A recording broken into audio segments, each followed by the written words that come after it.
जय हिंद दोस्तों, कैसे आप लोग? उम्मीद करते हैं अच्छे होंगे। आज का दिन बहुत ही बड़ा खुशखबरी है कि जो बिहार दरोगा का 1275 बहाली है वो बहाली आ चुका है।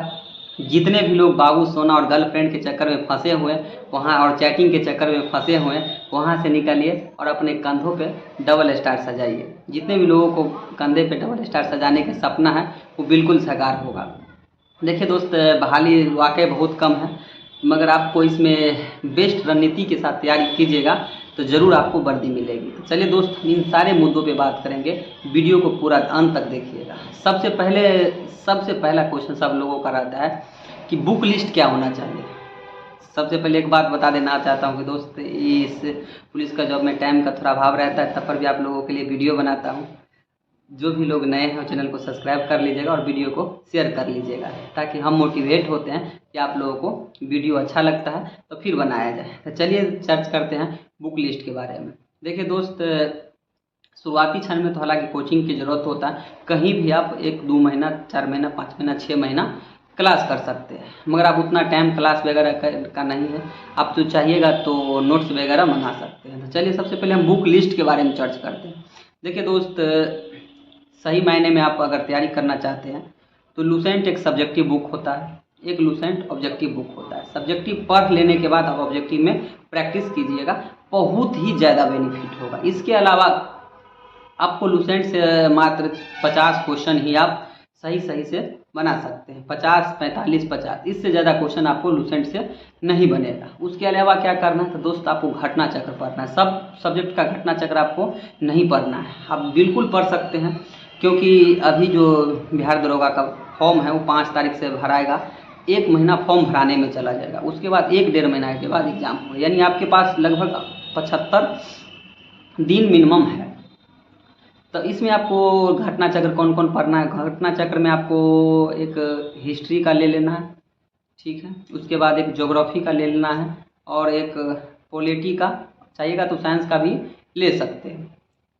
और अच्छा से उसका जो घटना चक्र पढ़ने में आपको बहुत मज़ा आएगा। जो ऑब्जेक्टिव दिया हुआ उसके बाद डिस्क्रिप्शन दिया हुआ है उसको पढ़िएगा तो बिल्कुल ही आसान तरीक़ा से आपको समझ में आ जाएगा। इन सब चीज़ करने के बाद आपको सबसे ज़्यादा हमको कमेंट आ रहे थे कि साइंस किस तरह पढ़ना है।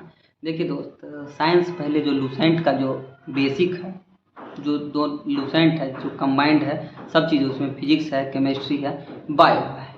तो आप लोग कहिएगा कमेंट करके, तो हम ये भी बता देंगे कि साइंस में कौन सा टॉपिक इम्पोर्टेंट है, वो आप लोगों को बता दिया जाएगा। तो आप लोग कमेंट करिएगा तो हम उस पर भी वीडियो बना देंगे। तो साइंस आपको पहले फिजिक्स पढ़ना है, फिर बायोलॉजी, फिर केमिस्ट्री। जितना सारा टॉपिक, एक में 12-13 टॉपिक होता है। आप टॉपिक बाय टॉपिक पढ़ते हो और फिर उसको यूट्यूब से ही या कहीं से भी प्रैक्टिस कर लेते हो तो बहुत ज़्यादा बेनिफिट होगा। इन चीज़ों को, साइंस को भी आपको अच्छा से कवर करके जाना है, क्योंकि साइंस से कम 17, 18, 20 क्वेश्चन आता है। सारे सब्जेक्ट को आप एक सिस्टमेटिक ढंग से लगा लीजिए।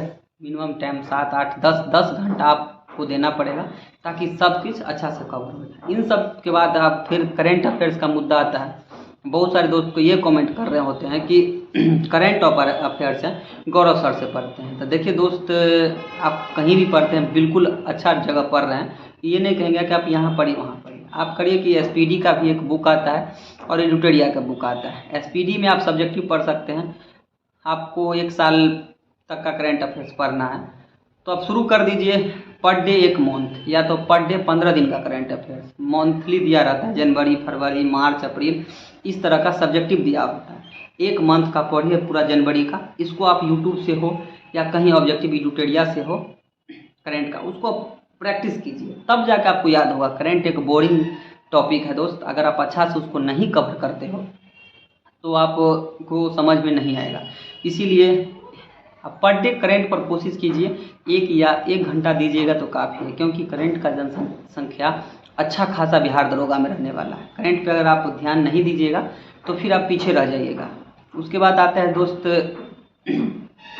करेंट के बारे में आप अच्छा से समझ गए हैं, थोड़ा और इसमें गहराई से बता देते हैं कि जब आप पढ़ते हैं करेंट अफेयर्स तो 15-15 दिन के तो पढ़ ही रहे हैं। उसके बाद जो भी टॉपिक है, जैसे मान लीजिए खेल है, तो उन सारे जो छोटा छोटा टॉपिक है, पुरस्कार है, सैन्य अभ्यास है। इस सब को आप यूट्यूब से 5-5 7-7 मिनट के वीडियो देख के आप इसको रिवीजन और कवर कर सकते हैं। इससे ज़्यादा बेनिफिट आपको होगा। और इधर बुक में भी पढ़िए, वहाँ रिवीजन भी कीजिए, क्योंकि बार बार जितना बार पढ़िएगा आपको उतना ज़्यादा रिवीजन होगा। चलिए हम आप बात करते हैं प्रैक्टिस सेट के। देखिए दोस्त, आप प्रैक्टिस सेट लगाने का समय आ चुका है। प्रैक्टिस सेट एक अहम रोल करेगा आपको एग्ज़ाम निकलवाने में। अगर आप इतना सारे कुछ पढ़ने के बाद अगर एक प्रैक्टिस सेट नहीं लगाते हो तो आप सही मानिए दोस्त बिल्कुल पीछे रह जाओगे। प्रैक्टिस सेट आपको लगाना बहुत ही इम्पोर्टेंट है, क्योंकि प्रैक्टिस सेट से ही आपको पता चलेगा कि आपका कमज़ोर पहलू कौन है। उन चीज़ों पे आप ज़्यादा से ज़्यादा फोकस करके उन चीज़ों को ठीक कर सकते हैं। प्रैक्टिस सेट पे अब बहुत सारे लोग बोलते हैं कि कौन सा प्रैक्टिस सेट लगाया जाए। देखिए दोस्ती, बहुत सारे दोस्त प्रैक्टिस सेट के बारे में पूछते हैं। देखिए फेमस प्रैक्टिस सेट है, इडूटेरिया के प्रवीण सर निकालते हैं, और हम लोग जो लगाते थे ईडू संधान का एक प्रैक्टिस सेट आता था, अभी भी आता है, आप उसको देख सकते हैं। ईडू संधान एक ऑनलाइन प्रैक्टिस सेट अवेलेबल करवाता है, ऑफलाइन आपको व्हाट्सएप भेज के करवाता है, और रैंक लिस्ट भी जारी करता है। इससे अब ज़्यादा मोटिवेशन होता है कि आपका जो स्थिति है वो कहाँ प्लेटफॉर्म लगा सकते हैं। मेरा मानना है कि आप कोई भी प्रैक्टिस सेट लगाइए, उससे ज़्यादा मतलब नहीं है। प्रैक्टिस सेट लगाने के बाद जो प्रॉब्लम होता है उसको दोस्त आप यूट्यूब से देखिए, गूगल से देखिए, बुक से देखिए, कहीं से नोट से देखिए, जहाँ से भी देखिए। अब आप लास्ट में ये भी कहना चाहेंगे कि बहुत ज़्यादा बुक के पीछे आपको नहीं भागना है। पहले से आप जिस बुक को पढ़े हैं, जो भी हो, क्रॉन पढ़े हो, कोई लुसेंट या जो भी पढ़े हो, उसको आप इतना दिन से पढ़ रहे होंगे आप लोग, तो उन चीज़ों को आप रिवीजन करिए और प्रैक्टिस सेट लगाइए। इससे होगा आपका तैयारी बूस्ट हो जाएगा। जो लोग अभी 50, 60, 65, 70, 80 तक आप नंबर बढ़ा सकते हैं, और आपका जो सपना है कि मेरे कंधों पे डबल स्टार लगे, वो ज़रूर पूरा होगा। बस शर्त है आपको अभी बाबू सोना के चक्कर से बचना है दोस्त, क्योंकि लाइफ में आप जब तक सक्सेस नहीं है तब तक आपके कोई साथ देने वाला नहीं, सब टाइम पास चलता है दोस्त। इसीलिए आप सक्सेस हो जाइए, उसके बाद सारे कुछ आपके पीछे आएगा। चलिए अब उसके बाद हम बात करेंगे दोस्त कि आपको कि इस सब सारी चीज़ में कितना घंटा आपको पढ़ लेना चाहिए। देखिए दोस्त, पढ़ने के लिए तो आप 20 घंटा पढ़िएगा तो कम पड़ जाएगा, मगर कोशिश कीजिए कि आपका जो एक पर डे का जो रूटीन है, एक सिलेबस बनाइए कि हम कितना पर डे पढ़ना है। इससे आपको बहुत ज़्यादा बेनिफिट मिलेगा। चलिए, रख हौसला और मंजर भी आएगा, प्यासे के पास चल के समंदर भी आएगा, थक कर मत बैठे मंजिल के मुसाफिर, मंजिल भी मिलेगा और मिलने का मज़ा भी आएगा। चलिए दोस्त, एक और चीज़ भी हम बात करेंगे कि मैथ रीजनिंग के बारे में आपको क्या करना है। बहुत सारे, देखिए दोस्त, मैथ रीजनिंग का आपको अभी से ही, मैथ रीजनिंग अभी नहीं करते हैं तो उतना ज़्यादा फर्क नहीं पड़ता। मैथ आप पर डे, अब एग्ज़ाम आ गया है तो 5-7 तो रहेगा ही।